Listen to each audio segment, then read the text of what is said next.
Hi, my name is Mia Martinez. I'm the student member of the board, and I'm here today to speak about a very important subject that none of us should feel ashamed or scared to talk about: mental health. It has been a crazy year for all of us, filled with many disappointments, and sometimes that can make us feel sad and angry. It's okay to feel many different emotions, both comfortable and uncomfortable. It's okay not to feel okay during these really hard times. That's why it's so important that we take care of ourselves and pay attention to our own feelings and how our bodies feel, as well as the feelings of those around us. While it's okay to have any feelings, it's not okay to treat people badly or want to hurt ourselves or others. So today, I have a special guest to talk about this topic with me. His name is Sam Stars. Welcome, Sam. Thank you for having me. Of course. So just starting off, I know that we are in a virtual environment for school and it's been very different. So how have you and your peers been dealing with these different and hard times?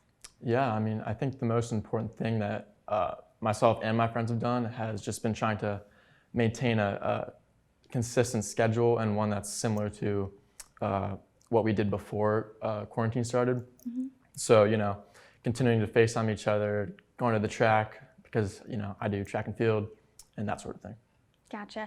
And I know that a lot of my seniors feel like this year has been super different.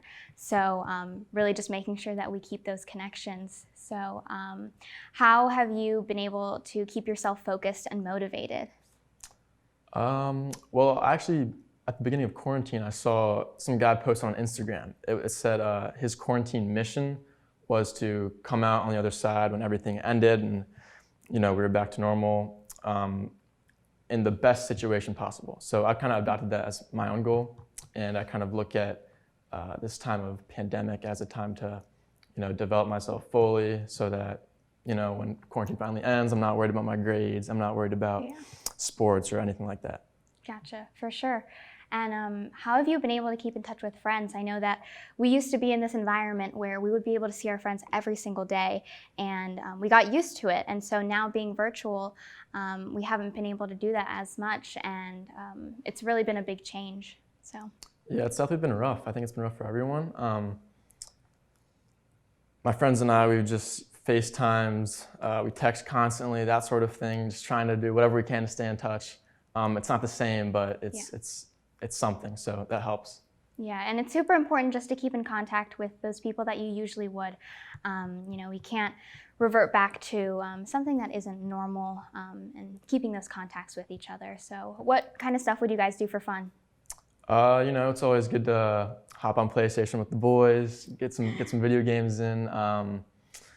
When quarantine wasn't as bad, or the pandemic wasn't as bad rather, we would, go to the track, work out, play soccer together, that sort of thing. Just trying to maintain as much of a normal life as we possibly could.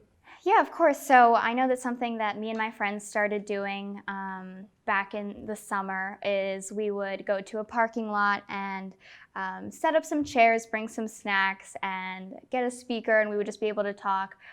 Before that, we would just be FaceTiming constantly, so it was really nice to just get back into some sort of routine of seeing each other. And that really helped us get off our phones. So being virtual, everyone has been on their phones a lot more. How do you think that social media has affected all of this? Yeah, we've definitely been on our phones a lot more. I know for me, myself, my screen time has skyrocketed since March, the beginning of quarantine. For me, at least, I think increased screen time is definitely a negative thing. I think it's important that we, stay in the moment, be present with ourselves every once in a while and unplug. So I think that's an important thing that other kids should do that they aren't. Yeah, of course. So I know that social media has been very negative, but it also had some positive effects. I know that everyone's screen time went up a ton, and personally I would try and set it as a goal. So one week I would say, oh, I really need to bring it back a couple hours, and things like that. But I know for other people, social media has been great. They've been able to do research on YouTube, further educate themselves, and pick up some new hobbies, which is great. But other than that, thanks so much for joining me, Sam. It's been great talking about mental health and really getting to know what you and your friends have been doing throughout the pandemic. Yeah, thanks again for having me. Of course. So as we've learned today, the pandemic is affecting us all in many different ways. Remember that you are not alone. If you are feeling bad, reach out to someone. You are loved. Resources are available. You can reach out to your teacher or the guidance counselor. Seek help from a trusted adult. You can also call the 24/7 crisis line at 211 or go to the mental health walk-in clinic on Jefferson Street. It's hard to stay connected when we have to socially distance. We are all in this together. Stay safe and have a happy holiday.